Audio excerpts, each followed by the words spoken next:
So you heard it right. I don't know that people are really paying attention to this. So while everybody is focused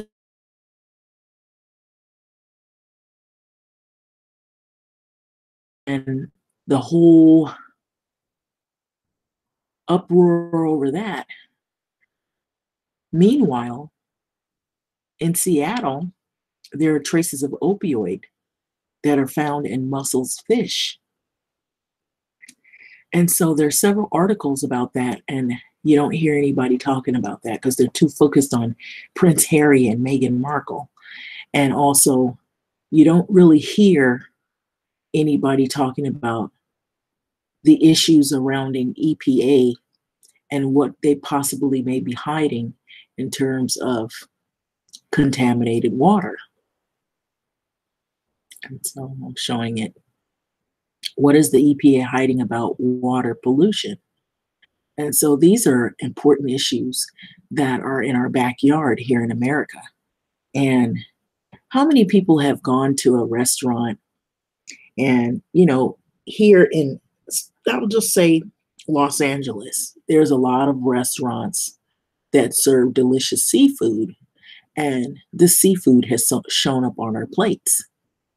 Well, BBC News, CNN, NPR have talked about the traces of opioids being in this type of fish, this shellfish.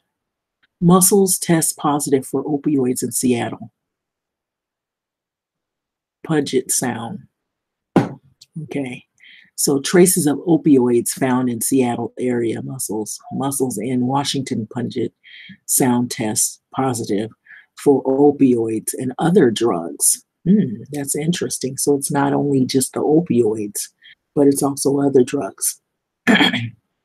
Let's take a look, shall we?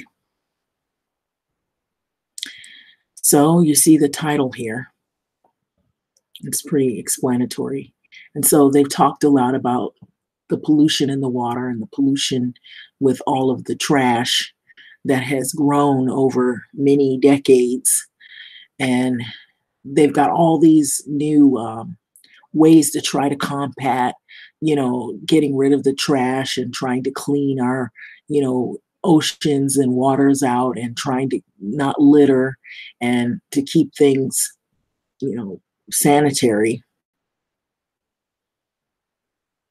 So here it says, are you eating plastic? This is your brain on pain. Okay, so there's different things here on the side. I was kind of reading it because this shows up on our dinner table, believe it or not. Shellfish in the Puget Sound, an inlet of the Pacific Ocean along the northwest coast of Washington, tested positive for the prescription opioid oxycodone. But that wasn't all, according to Washington Department of Fish and Wildlife biologist Jennifer Lansbury. In the midst of a national opioid crisis, the opioid may be the most attention-grabbing contaminant found, but it could be the least worrisome. The mussels fish also contaminated 4 kinds of synthetic surfactants. The chemicals found in detergents and in cleaning products. 7 kinds of antibiotics, 5 types of antidepressants, and more than 1 anti-diabetic drug and 1 chemotherapy agent. Surfactants, in particular, are known to have estrogenic effects on organisms, such as they affect the hormone system of some of the animals in an estrogenic way, such as feminizing male fish. That's an interesting concept, and making female fish reproductive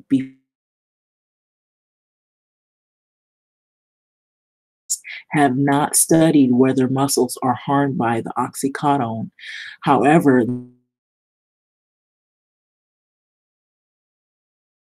to the high number of people in the urban area surrounding the Puget Sound who takes this medication, said Lansbury. A lot of pharmaceuticals are probably coming out of our wastewater treatment plants, and they receive the water, and this is all going to tie in together. So they receive the water that comes from out of our toilets and our houses and our hospitals, and so do these drugs do. They come from out of there.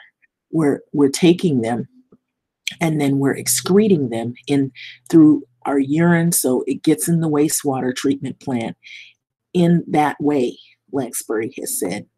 Some people, unfortunately, flush their drugs down the toilet, and that's a huge source of pharmaceuticals. So the doses of oxycodone that were found in mussels are like 100 to 500 times lower than you would need for an adult male therapeutic dose, she said. So you would have to eat 150 pounds of mussels from these contaminated areas to even get a small dose. So that kind of puts some people's mind at ease, but think about it. Over the years, now that you're just now coming on to this, how many times have you gone to a restaurant and these seafoods have shown up in your plate? Or you've gone to the store and you wanted to make a seafood dish, or you want to make some kind of delicious dinner, and these type of foods show up on your plate. But just the fact that it's present tells us it's getting into our waters, at least in the urban areas. Exactly. The study findings suggest toxic contaminants that are entering the food web of the greater Puget Sound, especially along shorelines nearest Seattle and other urban areas. What is this telling us in some of this stuff that is coming out of the wastewater treatment plants? And so we need to do better jobs either at controlling the sources of trying to reduce the exposure of the pungents in the Puget Sound, said Lansbury. The results are from a special small-scale study. Every other year, she and her colleagues monitor fish and shellfish from the Puget Sound, specifically herring, English sole, and Chinook salmon, and most recently, musselfish. Mussels have a simpler system than fish, and that makes them a greater for monitoring, Lansbury said. So fish can metabolize some chemicals, but the mussels do not. So in many cases, they are better at revealing contaminants in water. To test the water, Lansbury and her team can get clean mussel and put them in an anti-predator cages. Citizens science volunteers stake the cages to the intertidal area of the Puget Sound at the low tide, and the scientists collect them after several months. The group started mussel monitoring in the winter of 2013, and they contaminated 2 additional surveys in 2016 and 2018. During their biennial reviews, the group routinely tests samples for the suite of contaminants, polychlorinated biphenyls, which are PBCs, and polybrominated diphenyls, either PBDEs, which are flame retardants, and polycyclic aromatic hydrocarbons, which are PAHs, which are chemicals resulting from combustion of fossil fuels, chlorinated pesticides, including dichlorphentrylchlorothane, DDTs, compounds, and 6 metals, lead, copper, and zinc, and mercury, and arsenic, and the cadmium. So these are things that show up in the foods, in the waters, that, people eating fish and things like that. And I can recall, like, when I was expecting, they would tell expecting mothers not to eat too much fish because of these things like the lead, the copper, the zinc, the mercury, and arsenic, and the cadmium showing up in the fish. It's a high concentration of it, and so it could affect the baby and the fetus. So recently, Lansbury and her colleagues had access to extra funding, and we decided it was important for us to start looking for the contaminants of emerging concern, she said. This term refers to the pharmaceutical drugs and personal care products like lotions. And that's why they're now talking about, what some people have some videos about some of the people putting suntan chemicals on their body, and it shows up in the water. And so now they're banning it because it is polluting the ocean and it is killing the fish, and including prescription drugs, detergents, shampoos, and microplastic beads that are increasingly being detected in waterways such as Puget Sound. We sent 18 samples of mussels to the laboratory up to Canada and asked for the suit of pharmaceuticals and personal care products, Lansbury said.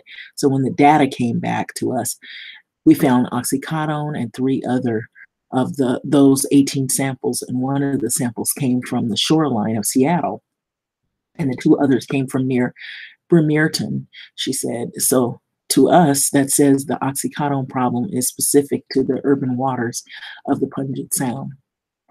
So all of the other areas tested did not have the oxycodone. All of the species indicated were contamination. Where contamination is coming into the Puget Sound, she explained. Most of the shorelines of the Puget Sound are pretty clean. It's these highly urbanized locations where we're starting to get concern about the levels of pharmaceuticals and personal care products. So population of the Puget Sound is slated to double over the 10 to 20 years, Lansbury noted, and the high proportion of the population is expected to live on the shoreline. Urban centers across the country are growing as well. It's a nationwide problem, Lansbury said. A study conducted by the U.S. Geological Survey found measurable amounts of one or more medications at 80% of the water samples drawn from 139 streams in 30 states. So still, she is hopeful because wastewater treatment mechanisms have improved and improvements continue to be made, and the public is becoming aware of the problem.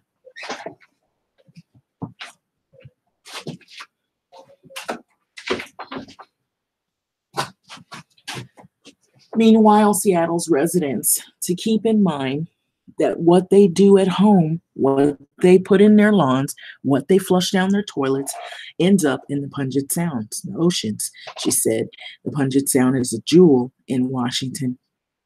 And if we are all working together to keep it clean, we can make great strides. So that's pretty much the article, this right here. But it's just an eye opener at what kind of things are going on. I'm going to go straight into the EPA. What is the EPA hiding about the water pollution? Something fishy is going on at the EPA, and I don't mean, as usual, assortment of ethical scandals. So it goes on to say, by the agency's anti-environment leader, Scott Pruitt, the EPA has been holding meetings on water contamination and barred a bunch of the journalists from attending. It started on Tuesday when the EPA didn't allow journalists into the event. So this worrying about Prince Harry and Meghan Markle takes us away from what we're drinking out of, or what we're bathing in and what we're cooking with. And so we're not worried about the EPA. No, we're not worried about one day going to a restaurant and you're actually eating something, and if you eat enough of it, it could wind up in your system and contaminate you, and it could be contamination on your plate. No, we're worried about who's getting married and who's getting divorced. So that's my point. This is more important, actually. It started on Tuesday when they didn't want journalists to even come to the meeting. So reporters from CNA, Associated Press, E&E News were all kept out due to what the EPA later claimed were space issues. The EPA wasn't kidding when it didn't let the AP reporter in either. So they don't want all the reporters in so they can know about what's going on. What's really going on? What could possibly be contaminating waters that could possibly be most likely show up in urban areas, I'm sure, and outside of that. So when the reporter asked to speak to the EPA public affairs person, the security guard grabbed the reporter by the shoulders and shoved her forcibly out of the EPA building. This should make news. for all the flack the White House has received for being hostile towards the free press. There's nothing quite like roughing up a reporter who had previously received an invitation to the event. When news of the targeted banning of certain news outlets went to press, the White House promised to look into the incident, and the EPA tried to make nice by re extending invitations to the affected journalists for subsequent portions of the event. On Wednesday, however, the EPA was back at it again. Reporters from Political, AP, CNN, E&E News, and Crown Publishing all got turned away again. This time,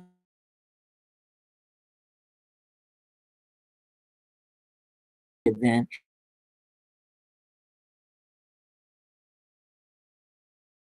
had disputed this assertion, but for me, the real question is, what the heck is the EPA so afraid to have the media report on the regards of water pollution? Well, for starters, the timing is questionable. Just last week, we learned the EPA had intentionally chose not to release an alarming government study. Listen to this, that found a lot of our drinking water is contaminated by chemicals that cause health risks at the smaller levels than the government has deemed legally acceptable. The media only learned about the study thanks to EPA emails obtained by way of Freedom of Information Act request. You'd think that the dangerous chemicals in our water supply is exactly the kind of thing that the government should be transparent about rather than blocking out reporters and hiding the science behind it. So the fact that the EPA is taking a shadier approach should be a worrisome one. Okay, and so amidst taking action, amidst the shenanigans by the EPA to keep reporters out of their meetings on the water quality, somehow we're still waiting to see the findings of the major water contamination study to come out. Let's go to the transparency, however, we can get it and demand the release of the study by signing this Care to petition. So there's a Care to petition, and it's right here. So it's a Care to petition, the release of the study of chemical tainted water the White House has buried. Okay. So thanks to the FOIA, obtained emails between staffers at the EPA Political has learned a major government study that finds certain harmful chemicals are routinely getting into American drinking water supply. Worse still, it takes much less of this chemical exposure to cause serious health risks like cancer and thyroid conditions that previously believed, meaning our current regulations are inadequate at protecting our health. Keeping this information hidden will allow the government and the corporations to avoid culpability in keeping us safe and healthy. Sign the petition to demand the study be made public. Rather than release the study, staffers thought it would be a public regulation or relations nightmare and decide to bury it in